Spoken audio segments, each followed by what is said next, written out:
नमस्कार। मैं नीरू महर्षि सरल योगा विद नीरू महर्षि अपने चैनल पर आपका स्वागत करती हूँ। आज मैं आपको वो वीडियो दिखाने जा रही हूँ जो आपके लिए बहुत ज़्यादा ज़रूरी और लाभपूर्ण है। इसी वीडियो से आप ये तय कर पाएंगे कि आने वाली जो आपकी साल हैं वो कैसे बीतेंगे। अपने पैरों पर बीतेंगे या व्हील चेयर पर बीतेंगे या स्टिक को लेकर लड़खड़ाते हुए चलने में बीतेंगे। ये तय आपको करना है कि आपको कौन सी लाइफ चुननी है, क्योंकि धीरे धीरे 60 साल होते ही मनुष्य की मांसपेशियां टूटने लगती हैं, गलने लगती हैं। अगर आप एक स्थिति में बैठे रहते हैं तो मांसपेशियों को लगने लगता है कि आपको मांसपेशियों की ज़रूरत नहीं है, क्योंकि आप उन मांसपेशियों को यूज़ नहीं कर रहे हैं और वो टूटनी शुरू हो जाती हैं, कमज़ोर होनी शुरू हो जाती हैं। जिस सिलेंडर को आज से 5 साल पहले 60 से 55 साल की उम्र में भी आप उठा लेते थे, 60 के होते ही आप क्यों नहीं उठा सकते? क्योंकि आपकी लाइफ स्टाइल बदल चुकी है। हर बुजुर्ग यही सोचता है या हर बड़ों ने यही कहा कि आप बुजुर्ग हुए हैं, आराम करो। बच्चे भी कहते हैं आराम करो, लेकिन नीरू कहेगी कि आप आराम मत करो। आराम करने से ब्लड सर्कुलेशन कम होने लगता है, किडनी हार्ट इफेक्टिव होने लगती है, धीरे धीरे मांसपेशियां टूटने लगती हैं क्योंकि ब्लड सर्कुलेशन उनको पूरी तरह से नहीं मिल पाता है। इसलिए आज से अभी से अपने शरीर पर ध्यान देना शुरू कर दीजिए। पार्क में जाइए, 5-10 मिनट की वॉक कीजिए, हाथों को घुमाइए, पैरों को हिलाइए, गर्दन को घुमाइए, शरीर को आगे पीछे टर्न कीजिए, ताकि मांसपेशियां आपकी गलने और टूटने से बच जाएं। ब्लड सर्कुलेशन आपका पूरे शरीर में टॉप टू बॉटम होता रहे। खान पान पर भी आपको ध्यान देना होगा।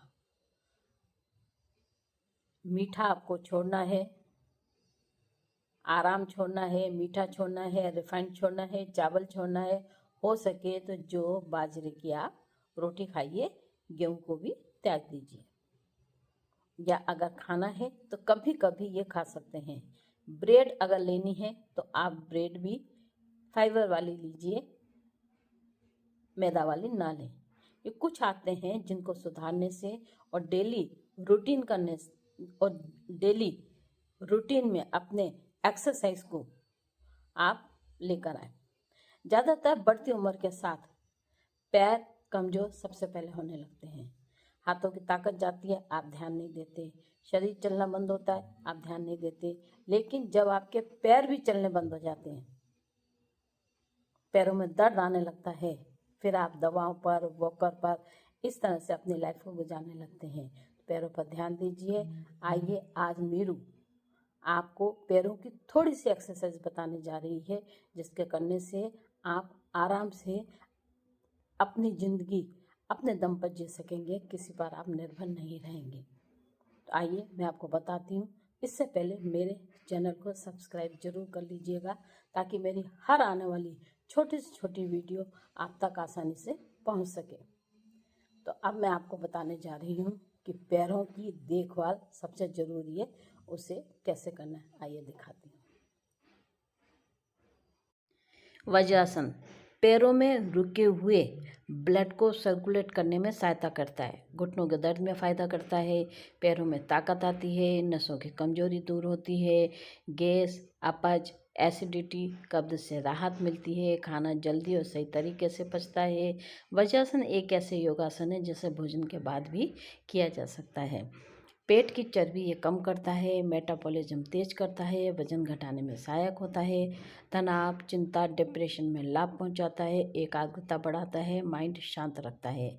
डायबिटीज़ वालों के लिए ब्लड शुगर को कंट्रोल करने में मदद करता है, अग्नाशय को मजबूत करता है, थायराइड में सहायक है, हार्मोन संतुलित करता है, शरीर की रोग प्रतिरोध क्षमता बढ़ाता है, शरीर में अंदरूनी गर्मी बनाए रखते हैं, बार बार सर्दी लगने से ये आपका बचाव करता है। तो वज्रासन आपको रोज करना है, प्रतिदिन करना है। रीढ़ को सीधी रखें, आंखें बंद रखें, 5 से 10 मिनट तक करते रहें। अब हमने पैरों में जो रुका हुआ ब्लड है उसे आमाशय, आमाशय से हृदय, हृदय से मस्तिष्क लाने की क्रियाएं करनी है। इस तरह से किसी भी दीवार पर सहारा लेकर ऊर्ध्व अवस्था में पैरों को सीधा दीवार पर रख दें और कम से कम 5 मिनट इस तरह से बैठें। फिर आपने ये एक्सरसाइज करनी है। इस एक्सरसाइज से जो हमारे थाइस की नसें जुड़ चुकी हैं, बंद हो गई हैं, ब्लॉक हो गई हैं, वो खुलनी शुरू होती हैं और ब्लड को आमाशय तक जाने में बहुत आसानी रहती है। इस तरह से आपको प्रतिदिन ये कर लेना है, जिससे आपके पैर कभी भी ख़राब नहीं होंगे।